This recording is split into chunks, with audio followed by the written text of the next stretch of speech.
ओम नमो भगवते वासुदेवाय नमः। कृष्णाय वासुदेवाय हरे परमात्मने प्रणतिक्लेशनाशाय गोविंदाय नमो नमः। गुरुर्ब्रह्मा गुरुर्विष्णु गुरुदेवो महेश्वरा गुरु साक्षात् परब्रह्म तस्मै श्री गुरुवे नमः। अतुलित बलधामं हेमशैलाभिदेहं धनुजवन कृशानं ज्ञाननामाग्रगण्यं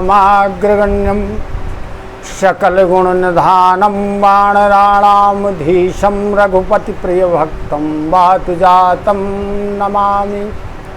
ओम नमो भगवते वासुदेवाय। ओम नमो नारायणाय। प्रिय भगवत कथा रस के रसिक जन, आनंद कंद परमानंद अकारण करुणावरणालय भगवान की विशेष कृपा से हम और आप श्रीमद् भागवत महापुराण के द्वितीय स्कंध के तृतीय अध्याय की कथा का श्रवण करने जा रहे हैं। श्रीमद् भागवत महापुराण के द्वितीय स्कंध के प्रथम अध्याय में श्री सुखदेव जी ने राजा परीक्षित को कथा सुनाई कि धारणा किसकी करनी चाहिए। तब उसमें बताया सुखदेव जी ने कि विराट पुरुष की धारणा करनी चाहिए। फिर राजा परीक्षित ने कहा कि धारणा किस प्रकार करनी चाहिए। तब द्वितीय अध्याय में श्री सुखदेव जी ने बताया कि धारणा कैसे करनी चाहिए तथा द्वितीय अध्याय में क्रम मुक्ति एवं सद्यो मुक्ति दोनों प्रकार की मुक्ति के बारे में श्री सुखदेव जी ने राजा परीक्षित को सुनाया।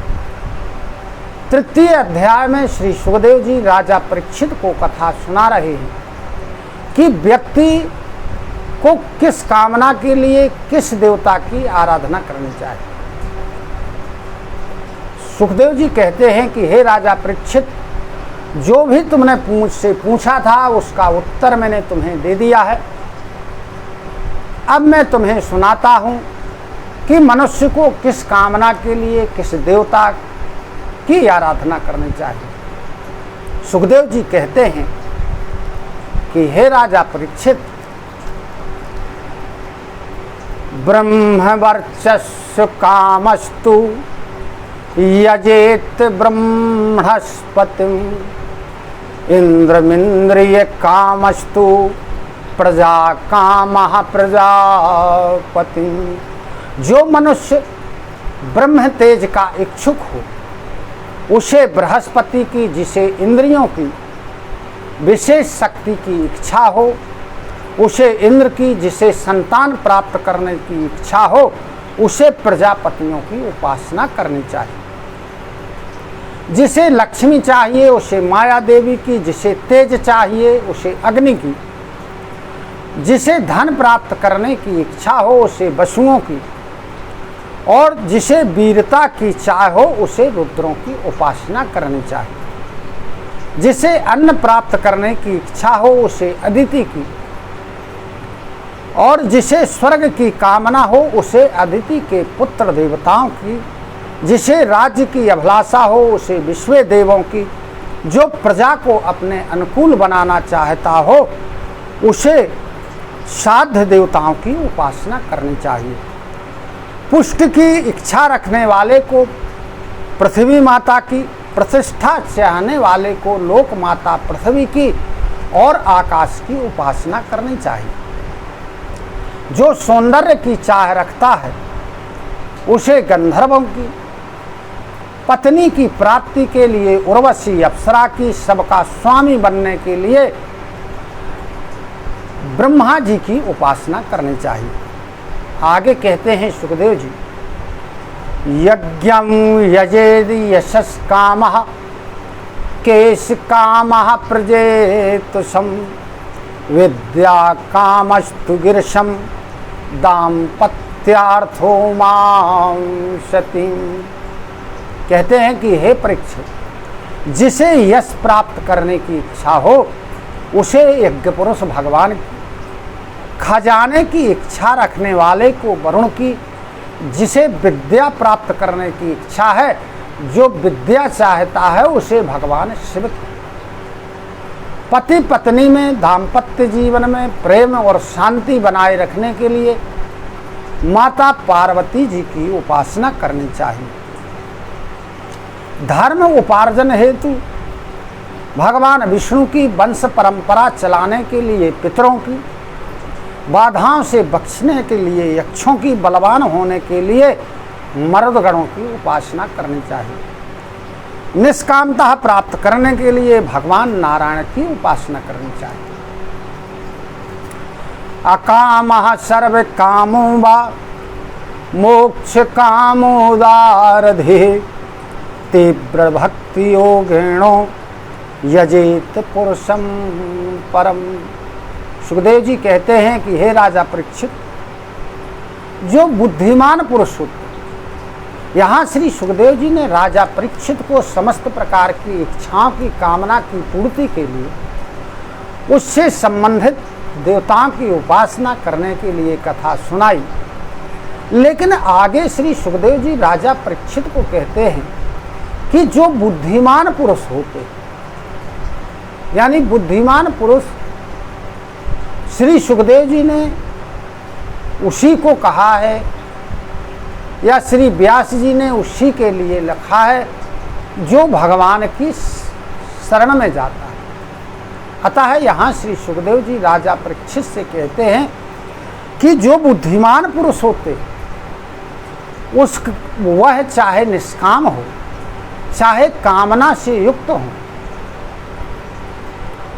मोक्ष चाहते हो या भक्ति चाहते हो, तो उन्हें भक्ति योग के द्वारा केवल भगवान पुरुषोत्तम की आराधना करनी चाहिए। उसे चाहिए कि वह भगवान के जो प्रेमी भक्त हैं उनसे सत्संग करे, उनका साथ करे, उनके साथ रहे। क्योंकि जब वो भगवान के भक्तों के साथ रहेगा तब उसे भगवान की लीला कथाओं का श्रवण करने के लिए प्राप्त हो। सुखदेव जी कहते हैं कि भगवान की लीला कथाओं के द्वारा, भगवान के भक्तों के सत्संग के द्वारा मनुष्य का भगवान में निश्चल प्रेम हो जाता है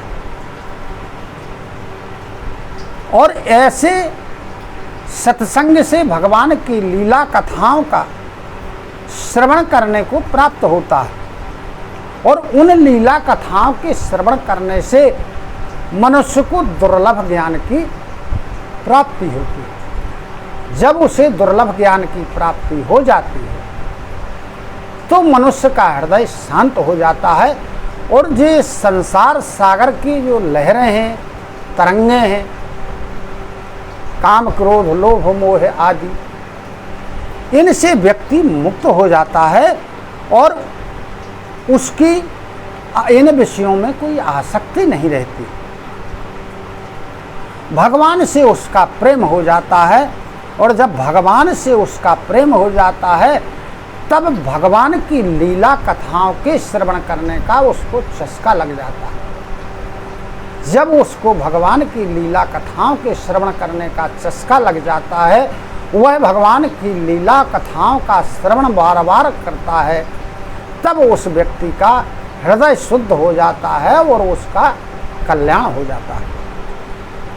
यत्यभिव्याहृतं राजा निसंभरतर सभा किमन्यात् पृष्ठवान् भूयो वैयासकीमृषिं कविम्। इधर सूत जी शौनक जी को कथा श्रवण करा रहे। जब यही प्रसंग सूत जी ने शौनक जी को सुनाया तब शौनक जी सूत जी से कहते हैं कि हे सूत जी, राजा परीक्षित ने सुखदेव जी की इस प्रकार की बात को सुनकर आगे सुखदेव जी से क्या पूछा,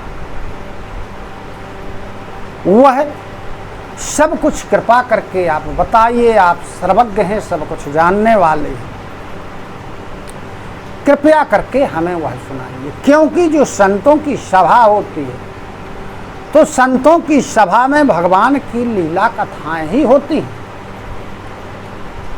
पांडुनंदन राजा परीक्षित भगवान के भक्त थे। वे बचपन में भी जो खेल खेलते थे वो भगवान की लीला कथाओं का ही खेलते थे और उन्हीं के गुणों का गान करते थे। और उनकी लीला कथाओं के श्रवण में या गायन में जिस व्यक्ति का जो समय व्यतीत होता है उसको छोड़कर जिसका अन्य कार्यों में समय व्यतीत होता है कि तो कहते हैं कि उनकी आयु व्यर्थ ही जा रही है। तथा वह मनुष्य जो है जो भगवान की लीला कथाओं के अलावा अन्य कामों में व्यस्त रहता है, 24 घंटे में 1 घंटे या 2 घंटे भी भगवान की लीला कथाओं का श्रवण करने के लिए, पठन करने के लिए, भगवान की सेवा पूजा करने में व्यतीत नहीं करता है, तो शौनक जी सूत जी से कहते हैं कि वह मनुष्य पशु, कुत्ते, ग्राम शूकर, ऊंट, गधे आदि पशुओं से भी गया बीता माना जाता है। शौनक जी आगे सूत जी से कहते हैं कि हे सूत जी, बिले बतोरुक्रम विक्रमाने नाश्रण वतः कर्ण पुटे नरस्यो जिभ्याशतीदार दुर्के वो सूतम नाचोप गायत्युगा था। कहते हैं कि जो मनुष्य भगवान कृष्ण की लीला कथाओं का श्रवण नहीं करता है उस मनुष्य के कान बिल के समान होते हैं, और जिस मनुष्य की जीभ भगवान की लीला कथाओं का गायन नहीं करती, भगवान के नाम का गायन नहीं करती, वह जीभ मेढक की जीभ के समान होती है। और जो भगवान के चरण कमलों के सामने अपने सिर को झुकाता नहीं है, उनके चरणों में अपने सिर का नमन नहीं करता, वो उस मनुष्य का सिर बोझे के समान होता है। जिस मनुष्य की आंखें भगवान की लीला कथाओं का, भगवान के विग्रहों का और लीला कथाओं स्थलों का दर्शन नहीं करती हैं, वह आंखें मोर पंख में बनी हुई आंखों के समान होती हैं। जो हाथ भगवान के विग्रहों की सेवा पूजा नहीं करते, वह हाथ मुर्दे के हाथ के समान होते हैं। जो चरण भगवान की लीला कथाओं का, तीर्थ स्थलों का, पवित्र नदियों का भ्रमण नहीं करते, वह पैर वृक्षों के समान होते हैं। जिस मनुष्य ने भगवत प्रेमी संतों के चरणों की धूल को अपने सिर पर नहीं रखा है, वह मनुष्य जीता हुआ मुर्दे के समान होता है। आगे शौनक जी सूत जी से कहते हैं कि हे सूत जी, तदस्मसार्यं हृदयं वतेदं यद गृक्षमाणे हरिनामुधे ना विक्रमेताधु यदा विकारो नेत्रे जलम गात्र रुहे सुहर्षा। कहते हैं कि शौनक जी कि हे सूत जी, वह हृदय हृदय नहीं है, लोहा है, जो भगवान की लीला कथाओं का श्रवण करके और पिघलता नहीं, और पिघल करके भगवान की ओर नहीं बहता है। क्योंकि जब व्यक्ति भगवान की लीला कथाओं का बार बार श्रवण करता है तब भगवान में उसका प्रेम हो जाता है। जब भगवान में प्रेम हो जाता है तो उनकी कथाओं का श्रवण करके उसका हृदय पिघल जाता है, शरीर पुलकित हो जाता है और नेत्रों से आंसू बहने लगते हैं। शरीर का रोम रोम खिल उठता है। अतः हे सूत, भगवान